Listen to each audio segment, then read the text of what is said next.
Imagine that you're in a laboratory. There's a person sitting right next to you, and the researcher comes and tells you that you're participating in a study about learning and memory. So your job is to test the other person, and every time they give a wrong answer, you have to press a switch. And the switch supposedly gives them an electric shock. And every time they give a wrong answer, the intensity of that shock increases, the voltage increases up and up and up. And that person finally is intolerant of it and he is begging to go.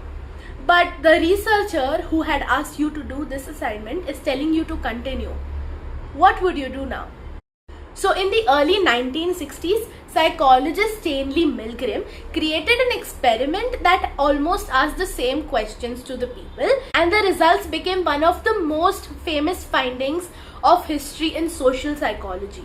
Milgram's experiments wasn't simply to prove that people obey authority. The real story is much more complicated yet very interesting. So very warm welcome to all of you in the psychology files. We're gonna open up a lot of files. There are gonna be a lot of episodes coming, and I've done a very good research before shooting this. I am hoping to remove all the viral psychological myths around, dive into the interesting experiments that happened in early 90s, 60s, 70s, and all of those names and psychologists, and hopefully this series reach the right audience, the people interested in psychology. So let's get going. So before we start, a quick introduction about me. I've done bachelor's in psychology. I'm currently pursuing master's in psychology counseling, and I've recently completed an internship in CBT, art therapy and counseling.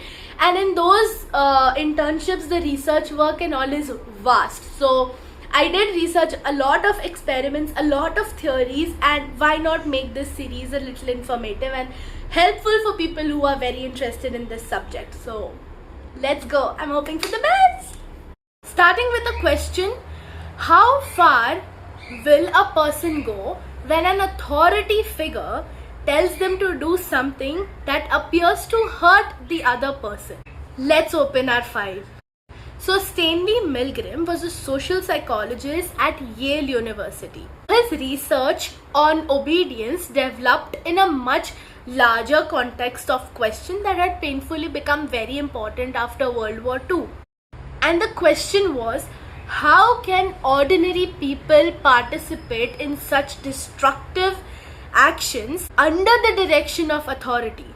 Milgram just wanted to study this as an experiment, and instead of directly asking people, he wanted to create a situation where people themselves have to decide what they obey, how much they obey, and all of those outcomes.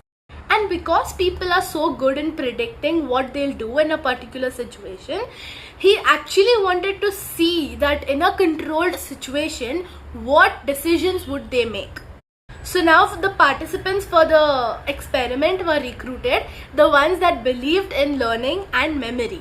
So when they arrived, they met the experimenter and another participant. But the other person was part of the research team itself, a confederate. And the actual participant was assigned a role of teacher. And so the confederate became the learner. So the participant playing the teacher role was given a machine of switches that had volts from 15 volts to 450 volts. Now every time the learner made an error, the participant that was playing the teacher role, the actual participant, was asked to increase the volt of shock. Now here comes the twist. The shocks were not being delivered, okay? The learner was acting, but the participant did not know that. As far as the participants understood, the shock was real. So abhi the question answer has begun, the errors are made, and it has gone till 150 volts.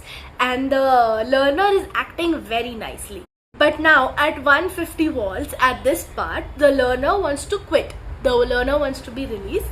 And this situation is being faced by the participant, which is very obvious. But the experimenter wants this process to be continued. And now the participant has to decide what to do. So when the participant hesitated to switch and to increase the volts, the experimenter would just verbally say that, okay, please continue, please go ahead, please complete the experiment. There was no force in taking the machine and pressing forcefully, but some hesitated, some stopped, and some continued. So now 26 out of 40 participants reached the maximum level of 450 volt. That's 65%. Does not mean that 65% of human population willingly hurts someone. So after they've got 65% of obedience ka result, why did they continue the experiment? This is where it gets interesting.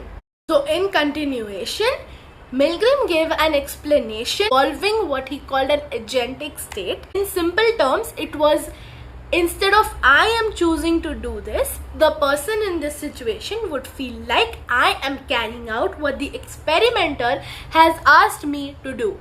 And this completely changes how responsibility is experienced. But here's what we need to be careful about. We need to keep in mind that this was Milgram's interpretation over experiment. It wasn't the only explanation that researchers have received.